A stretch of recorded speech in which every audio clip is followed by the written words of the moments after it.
We're going to solve six quadratics by completing the square. So when solving ax squared plus bx plus c equals 0, when a, b, and c are not equal to 0, if it does not factor, a method called completing the square can be used to solve the quadratic equation. Just so you know, every time we are using the square, when I'm writing the square in the problem, I'm actually going to draw a box, and that's not actually what completing the square means, but when I draw a box, I will have a little formula of b over 2 squared, and that b comes from our middle term that's in front of the x. So we'll divide that by 2 and square it. So on number 1 here, we have x squared minus 4x plus 2 equals 0. It's always important that we have something that's set up like this, where a is just equal to 1, and if not, which we'll see some other examples, we would have to make it equal to 1. And then the next step is to take this c term and move it to the other side of the equal sign and replace that spot with a box. So if we have x squared minus, x squared minus 4x, and I'm going to plus a box here, equals, I'm going to subtract that 2 over, so I'm going to get negative 2 plus a box. Because whatever I add to one side, I must add to the other in order to keep the equation balanced. So I have x squared minus 4x plus a box. This box will be the value that will complete this left side into making it a square that a quadratic that we can factor. So again, this box is b over 2 squared. So here b is negative 4. So negative 4 over 2 squared. So negative 4 divided by 2 is negative 2, and then negative 2 squared is 4. So I'm going to put 4 in this box, and then I'm also going to put it in this box as well. Now this left-hand side is x squared minus 4x plus 4, and that factors quite easily into x minus 2 times x minus 2, in other words, x minus 2 squared. And just so you know, anytime we're factoring these, the left-hand side will become a perfect square trinomial. So then whenever we factor it, it'll be the same thing twice.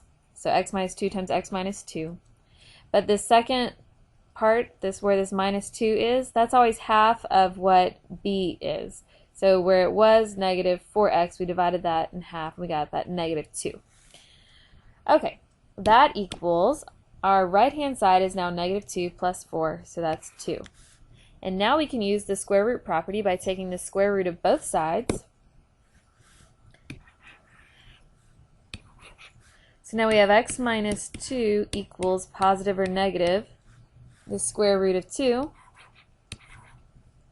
And then to get x by itself, I'm going to add 2 to both sides, so I get x equals 2 plus or minus the square root of 2. And that's your answer. Okay, so on number 2, let's do the same thing. We have x squared plus 5x. We'll move the 7 over to the other side, so we'll add 7 to both sides. And then we're going to complete the square right here by putting in our box. Whatever I add to one side, I must add to the other. So here, remember that's b over 2 squared, so b is positive 5. We're going to divide that by 2 and square it. So 5 squared is 25, 2 squared is 4. So we're going to put 25 over 4 in both of the boxes. So now this left-hand side factors into x plus this b, this plus 5, it's 5 over 2. It's half of our b term. And then that's equal to, we want to combine this right-hand side so that it's one number. So if I want to convert 7 into something that's over 4, what over 4 equals 7? Well, that's 28 over 4. 28 divided by 4 is 7. So now I have 28 over 4 plus 25 over 4, and that's 53 over 4. So in other words, I made a common denominator and added together this right-hand side. Now I can use the square root property by taking the square root of both sides. So I get x plus 5 halves equals positive or negative. So the square root of 53 over 4 is the same thing as the square root of 53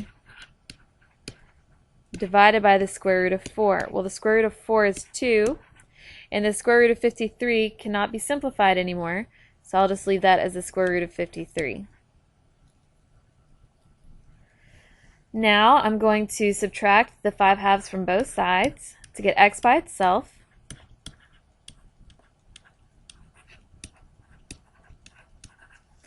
But you see how there's a common denominator here of 2? So I'll combine these together. It's all over 2. Oops, let's erase. Let's see. Well, I can make.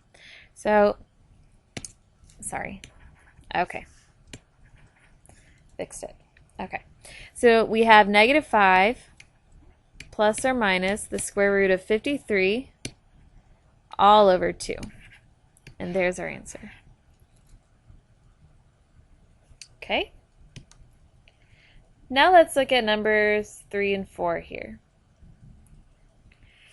So number 3, the same thing. So we have x squared minus 6x.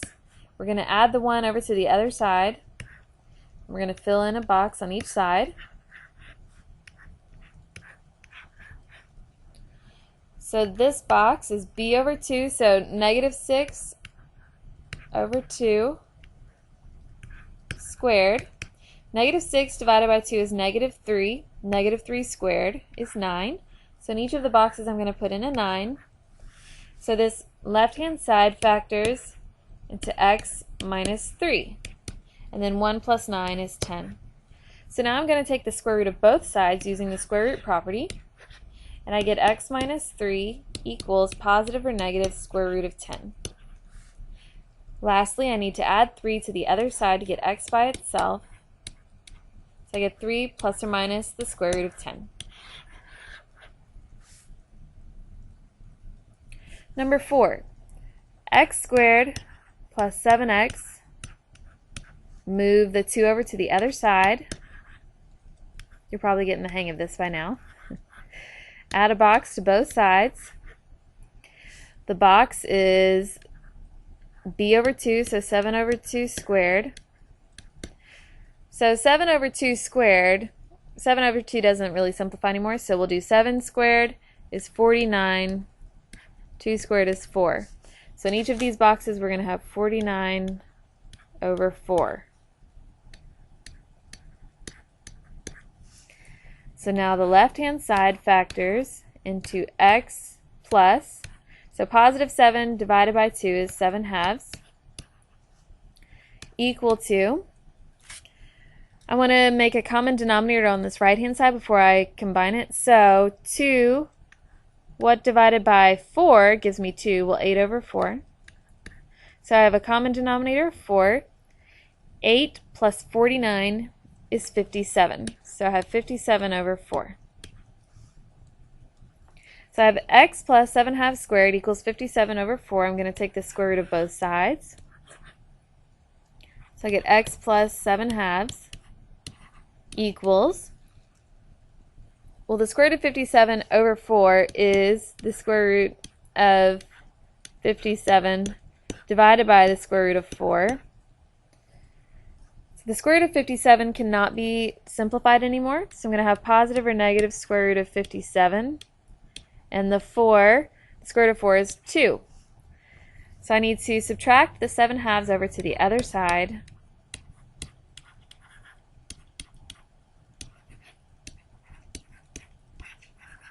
And then I'm going to make them into one fraction because we have a common denominator. So x equals -7 plus or minus the square root of 57 all over 2. Just 2 more problems left, and I hope you've got the hang of it at this point, but we're almost done.